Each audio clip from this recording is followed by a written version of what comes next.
विनय, देखिए, जब टिकट वितरण हुआ भी था उस दौरान भी कांग्रेस के ही कुछ ऐसे नेता थे जो उसको गलत करार दे रखे थे, और अब वही बात सामने भी आई है। दीपक बाबरिया ने खुद इस बात को मान लिया है कि 10 से 15 सीटों पर गलत तरीके से टिकट वितरण हुआ है। हालांकि अगर उन नेताओं की बात को तवज्जो तब दी जाती तो शायद इसमें कुछ बदलाव हो सकता था। देखिए, बिल्कुल प्रभारी के तौर पे दीपक बाबरिया शुरू से ही ये बात कह रहे हैं कि कुछ सीटों को लेकर वितरण जो है टिकटों का वो सही नहीं हुआ है। आज फिर एक बार उन्होंने वही बात दोहराई और कहा कि कई सीटें ऐसी थी जिस पे जो उम्मीदवार थे वो सही नहीं उतारेगा, यानी कि टिकट वितरण सही नहीं हुआ है। हालांकि चूंकि खुद दीपक बाबरिया भी प्रभारी के तौर पे उस कमेटी में शामिल थे जिसमें टिकटों का वितरण होना था, लेकिन सवाल यह है कि जब दीपक बाबरिया को इस बात को लेकर असमंजस था कि सही उम्मीदवार नहीं उतारे जा रहे हैं तो उन्होंने इस पर एक्शन क्यों नहीं लिया। और अब ये बात जब बोल रहे हैं कि कई सीटें ऐसी थी जिसपे टिकट उम्मीदवार सही नहीं उतारे, वितरण सही नहीं हुआ, तो सवाल दीपक बाबरिया से ही बनता है कि आपने इसको लेकर पहले आवाज क्यों नहीं उठाई। जब चुनाव कांग्रेस हरियाणा में हार गई तब आप सारे पन्ने खोल रहे हैं। और साथ ही साथ एक मैसेज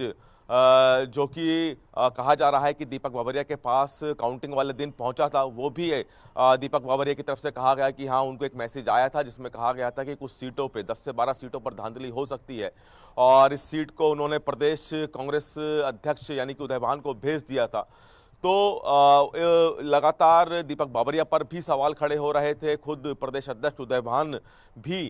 ये कहते नजर आए कि बाबरिया जी को अगर कोई मैसेज आया था तो उन्होंने किसी को बताया क्यों नहीं, लेकिन अब बाबरिया खुद कह रहे हैं कि जैसे ही उनके पास मैसेज आया था उन्होंने आगे प्रदेश अध्यक्ष उदय भान को भेज दिया था। तो अब कांग्रेस नेताओं में भी जो आपस में जो जवाब है वो एक दूसरे के विरोधाभास है, यानी कि कोई कुछ कह रहा है और कोई कुछ कह रहा है, और हार के कारण ढूंढने की कोशिश यहाँ पे कांग्रेस कर रही है। उसी को लेकर एक बैठक भी करण दलाल की अध्यक्षता में हुई, और चूंकि कोर्ट की तरफ कांग्रेस के हारे हुए उम्मीदवार रुख कर चुके हैं, तकरीबन 16-17 जो याचिकाएं हैं पंजाब हरियाणा हाई कोर्ट में लगा दी गई है। अगली तारीख कब होगी ये देखना होगा, लेकिन उससे पहले कोर्ट में कांग्रेस क्या सबूत पेश करेगी और क्या क्या बातें कोर्ट में रखेगी, उसको लेकर एक बैठक दिल्ली में हुई, जो कि अब से थोड़ी देर पहले ही खत्म हुई है। 2 से ढाई घंटा ये बैठक चली, और इसी में दीपक बाबरिया भी मौजूद थे। चूंकि करण दलाल इस कमेटी के अध्यक्ष थे, वो मौजूद थे। साथ ही साथ हरियाणा कांग्रेस के अन्य नेता, चाहे आफ्ताब अहमद की बात की जाए या फिर ब्रिजेंद्र सिंह की बात की जाए, नीरज शर्मा, लखन कुमार सिंगला, ये तमाम नेता मौजूद थे। और अब कोर्ट में आगे अपना केस किस तरह से रखना है वो भी इस बैठक में चर्चा हुई। लेकिन दीपक बाबरिया क्योंकि लंबे समय बाद किसी बैठक में नजर आए, उनका स्वास्थ्य ठीक नहीं था,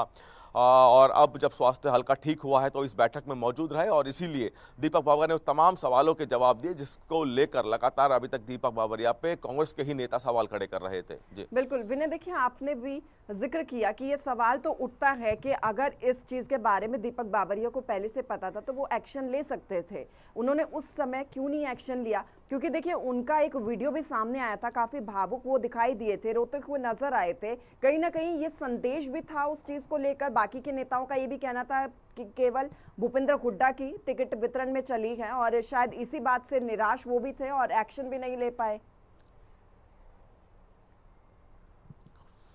देखिए, बिल्कुल ठीक कहा आपने। जब टिकट वितरण का दौर था तो एक वीडियो दीपक बाबरिया का सामने आया था, जो कांग्रेस मुख्यालय में जहां दीपक बाबरिया का ऑफिस है उसी के भीतर का था, जिसमें दीपक बाबरिया बड़े भावुकता से कार्यकर्ताओं को बोल रहे थे कि मैं मजबूर हूं कि टिकट नहीं दिलवा पाया किसी को, यानी कि उनकी नहीं चली थी टिकट वितरण को में। और ऐसे में प्रभारी, जो कि एक बड़ा पद होता है किसी भी राजनीतिक पार्टी का किसी राज्य के लिए, और अगर प्रभारी की उसमें नहीं चली है तो लाजमी है कि कहीं ना कहीं जो एक तरह से ये कहें कि पूरा का पूरा केंद्र एक ही बिंदु यानी कि भूपेंद्र सिंह हुड्डा ही रहे। और अब जब कांग्रेस चुनाव हार चुकी है तो लगातार जो ठीकरा है वो चुनाव आयोग पे फोड़ती नजर आ रही है, लेकिन जो आपसी फूट है कांग्रेस की, जो किसी से छुपी नहीं है, उस पर फिलहाल कांग्रेस की तरफ से ना तो कोई बोलने को तैयार है, ना ही अभी तक किसी तरह का कोई एक्शन इस आपसी फूट पर लिया गया है। सारी कांग्रेस चुनाव आयोग पर ठीकरा फोड़ रही है, तमाम बैठकें कर रही है, बाकायदा कोर्ट का दरवाजा खटखटा दिया है कांग्रेस ने, लेकिन आपसी फूट को लेकर किस तरह से दूर होगी, जो लंबे समय से चल रही है, जो इसे हार का कारण भी माना जा रहा है, उसको लेकर अभी तक ना तो कोई बोलने को तैयार है, ना ही उस पर कोई एक्शन लेने को तैयार है। बिल्कुल ठीक है, आपने सारा हार का ठीकरा तो चुनाव आयोग के ऊपर फोड़ा जा रहा है, लेकिन अपनी आपसी फूट को लेकर अभी तक कांग्रेस काम नहीं कर रही है। फिलहाल बहुत शुक्रिया विनय, तमाम जानकारी देने के लिए।